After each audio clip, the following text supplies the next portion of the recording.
Why do people get mad when someone is being themselves? If you look at a post on Instagram, YouTube, TikTok, etc. being themselves, there is a comment saying self-glaze or pick-me boss.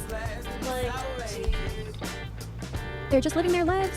If y'all have any experience of this, y'all are free to comment. Online or not, you can. Anyways, bye. Sporter and Rants out.